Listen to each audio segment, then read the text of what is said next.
Hai, Assalamualaikum guys. Okey, kali ini kita masih dalam bab 3, metodologi. Tapi kali ini kita akan melihat pada siri 18 ya. Siri 18 ini adalah berkaitan dengan data collection procedure yang perlu kita masukkan dalam proposal write-up kita di bab 3, metodologi ini. Okey. Jadi, mari kita lihat di sini ya. Di dalam bab 3 siri 18 ini, apakah table of contents-nya, apakah isi kandungannya ya. Okey, jom kita. Okey guys, kalau kita tengok daripada segi isi kandungan bagi bab 3 ini ya, data collection procedure adalah yang kedua terakhir dalam penulisan dalam isi kandungan bagi bab 3 ini. Jadi apakah yang perlu kita tulis dalam data collection procedure? Jom kita tengok sama-sama. Okay guys, bagi siri 18 data collection procedure ini ya, saya akan fokus kepada data collection procedures bagi field survey atau dalam kata lainnya mengumpul data penyelidikan menggunakan borang soal selidik. Okey. Terdapat 3 perkara penting ya yang perlu ditulis di bahagian data collection procedure sebagai pengumpulan data menggunakan borang soal selidik ini ya, iaitu planning the field operation, implementation of field survey dan problems in conducting the field work. Okay, jom kita lihat sama-sama setiap satu apakah yang ada di dalam setiap satu daripada langkah-langkah ini ya. Okey guys, dalam mana-mana prosedur pengumpulan data penyelidikan ya, sama ada melalui temu duga, edaran borang soal selidik, focus group dan sebagainya, perkara pertama yang perlu dilihat adalah perancangan pengumpulan data tersebut. Okey, dalam merancang pengumpulan data ini pula, masa dan bajet amatlah perlu dititik beratkan ya. Jadi contohnya ya, dari segi masa, berapa lama tempoh yang anda rancang untuk mengedar dan mengutip borang soal selidik.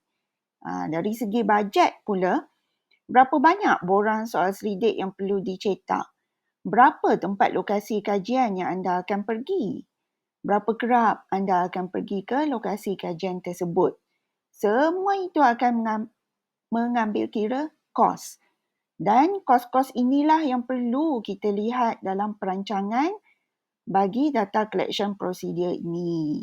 Okey. Jadi perlukah kita tulis secara terperinci berkaitan masa dan bajet yang terlibat bagi tesis kita ni? Tak semua perlu kita perincikan ya. Untuk faktor masa contohnya, lebih elok jika kita dapat nyatakan secara terperinci prosedur pengumpulan data penyelidikan. Sebagai contoh ya, kita masukkan berapa hari diambil bagi setiap satu prosedur tersebut. Contoh data collection ini, berapa hari kita ambil untuk mengedarkan borang soal selidik, berapa hari kita ambil untuk mengutip balik borang soal selidik terbabit. Tetapi bagi tujuan bajet ya, cukuplah sekadar kita nyatakan secara kasar kos bajet yang terlibat. Okay, setakat ni saya rasa agak mudah dan saya harap semua boleh faham ya. Okay guys, bagi yang seterusnya ya, bagi data collection procedure ini, implementation of field survey. Perkara kedua ni, okay, berkaitan dengan pelaksanaan kajian lapangan tersebut. Ini akan melibatkan beberapa langkah ya, bergantung kepada jenis kajian anda.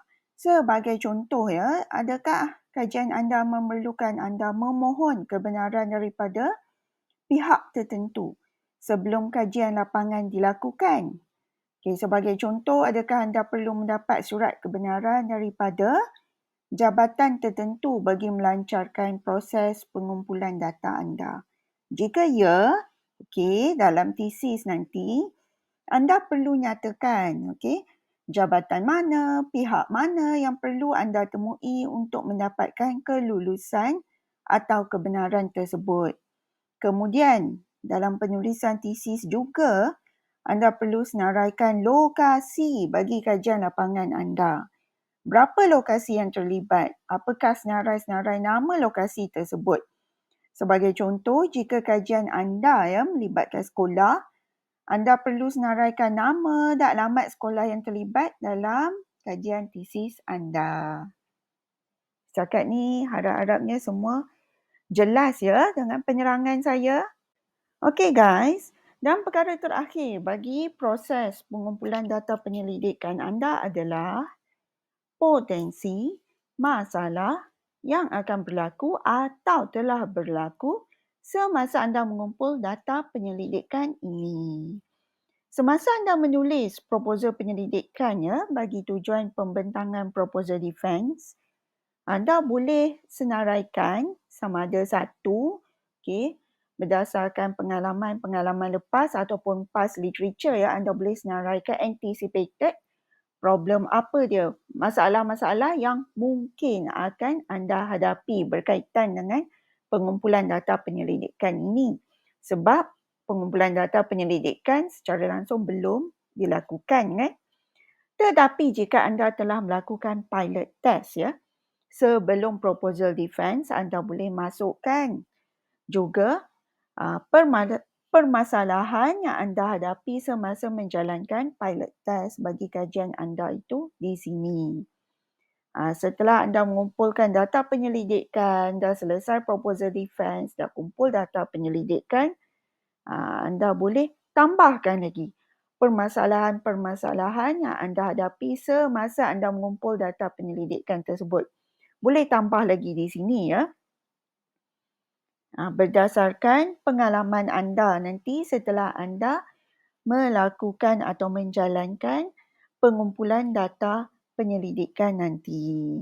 Antara contoh saya berikan di sini masalah yang selalunya kita nyatakan di sini seperti lokasi kajian. Contohnya sekolah atau syarikat tersebut telah ditutup.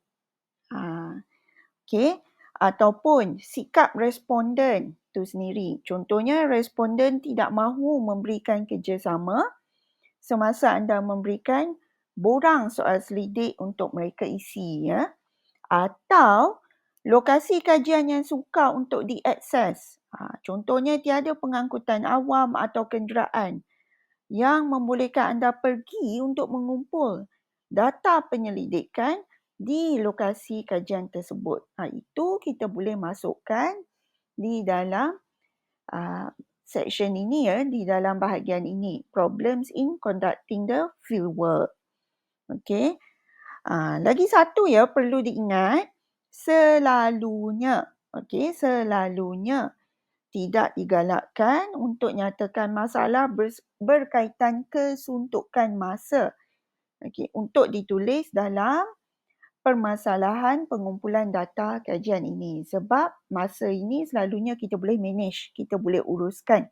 Selalunya tidak digalakkan untuk ditulis dalam problems in conducting the fieldwork itu sendiri.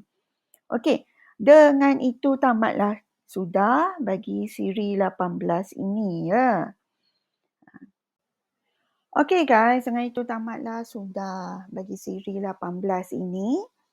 Okey, sehingga kita jumpa lagi di siri akan datang. Siri 19 nanti.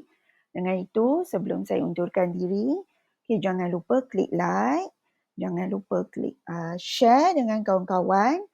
Dan juga ingat untuk subscribe Dr. AF Official di YouTube ini. Jumpa lagi. Bye.